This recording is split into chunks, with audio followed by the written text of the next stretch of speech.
And so I went out to that demonstration. And this was the Gaza aid flotilla of ships that were coming to bring humanitarian aid to Gaza. Yeah. And well, the PA kind of closed the demonstration down from Ramallah, but we continued it at the Kalandia checkpoint, which is between Jerusalem and Ramallah. So, and from there, I guess I had this notion that because we were protesting deaths, that somehow that tear gas wouldn't be used in that kind of manner. I thought maybe it would be more of a, I don't know, quote-unquote Israel proper kind of demonstration where they don't use the same kind of violence against demonstrators, but I was mistaken. Give us a sense of what would actually happen in terms of how many people were there at the protest. What was it, largely of Israelis or ISM folks, or was it Palestinians? And then what transpired? In other words, from the beginning of the protest to the time that they began firing the tear gas canisters. Well, of course, it was a Palestinian organized demonstration. There were mostly Palestinians there. There wasn't that large of a group when I was there because it had we had packed up and moved from before where there were more people, and there were a few Israeli peace activists, and I was there with a friend from ISM, and I think there were 2 other people I had just met who had just joined ISM who were also there that morning. And what was it that you wanted to? And then what happened just before, in the period before the Israeli soldiers began firing their tear gas canisters? Well, Jonathan Pollock climbed up on this fence and put a Palestinian and Turkish flag up at the checkpoint. And he is another ISM? No, he's an Israeli peace activist. Oh, the Israeli peace activist. And after they had put the flags up, the border policemen came and they took the flags down. And at one point, a few Palestinian boys by the wall started throwing just trash from the ground. And at that point, the border policemen started firing tear gas. And where were you? I was this kind of area where there were a few barricades. It's hard. I don't know. Hard to say without a map, but here's the wall right here. Here's Kalandia checkpoint. I'm somewhere over here. You're standing in a group of people, and you saw them starting to fire?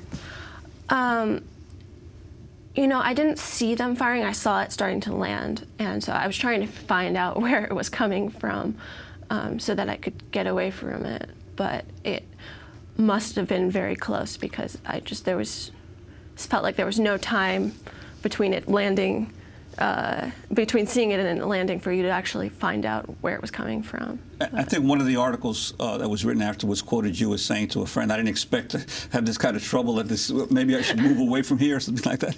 Well, I noticed that it was starting to get dangerous, and I had just, started talking to my parents, and really, they were just saying, Emily, just please don't do anything dangerous. And there I am, and I'm like, this is getting dangerous. I told my parents I wouldn't do this. Oh my gosh. So it was one of those kinds of moments. So a little kind of crunch, and then that was it. So. What do you mean, a kind of crunch? I don't know. It was just sort of a bizarre sensation when it hit me in the face. Did you understand what had happened? Yeah, I didn't lose consciousness. What happened then? Well, at that point, I was, I think this is who had done this. This woman, Narima Tamimi, I think that's her name, and she came and ran into the gas and the firing and grabbed me before I could reach the ground. And she she has this little magical backpack with all these medical supplies, and she put gauze on my face, and she got all these other people there around me, and they brought me on a they brought me on a truck and they rushed me into the Ramallah hospital, and from there, I guess, yeah, there's history. So you were brought first into a Palestinian hospital? Right, in Ramallah, yes. And then? And then I was transferred to Hadassah Hospital. I went on an ambulance, and then, of course, I had to go on another ambulance because we had to go through the checkpoint. What do you mean? Well, because a Palestinian ambulance can't pass through the border because Palestinians from the West Bank aren't allowed into Israel. So they took me out of that ambulance, put me in another ambulance, and then continued the journey to Hadassah. And the treatment that once you got to the Hadassah hospital, did any Israeli officials try to question you or try to detain you at all? No. I mean, try to detain me? I mean, I don't think that I had done anything criminal by being injured, but instead... Your dad came? My dad did come. He's a doctor here in the United States. And he spent the whole week there with me in the hospital, and a lot of people came to visit. I know that Naiman wanted to visit me, but she couldn't, of course. The woman who at first Yeah, I think that she is such a... I mean, she's a real hero. And she...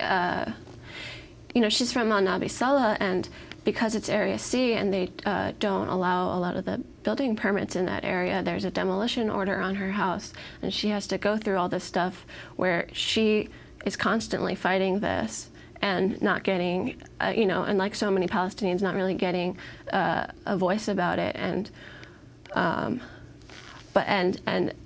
I was there in the hospital, and so many people just came and showed me so much love. Some of the people from Sheikh Jarrah came, and just a bunch of my friends and everything, and it was great. Yeah. What kind of response have you gotten from the Israeli Jewish community and the Jewish community here at home?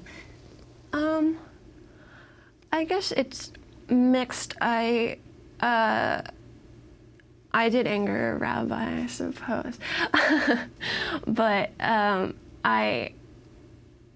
think that like some of the people that I've talked to understand that I'm coming to this from a humanitarian standpoint, and that because the Holocaust memory is third generation for me, I can distance myself from that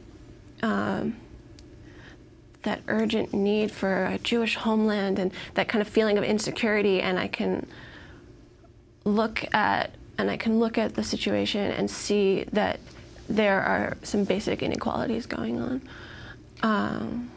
Emily, you're an artist. Yes. Since as long as you can remember.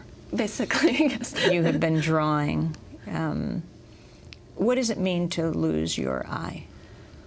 I don't know. It's hard to pinpoint it. I'd always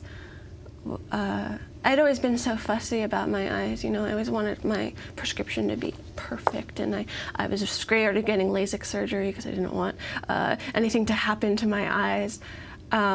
Because I am a visual artist. I'm always like observing things and drawing about what I'm observing. But I have realized that you only really need one eye. And it hasn't stopped me from being able to do my work, from walking around and just being a normal person. In a way, I have this kind of new appreciation for depth because everything is a little bit, because now that my depth perception is weakened, it means that when I'm looking at something two-dimensional, I don't have that stereo cue to tell me that it's actually two-dimensional, and I can appreciate it more for its three-dimensional qualities. So that's kind of nice. But today you're not wearing glasses, but no. You have painted over your glasses on the where your left eye was. Right. describe your glasses to us. You know,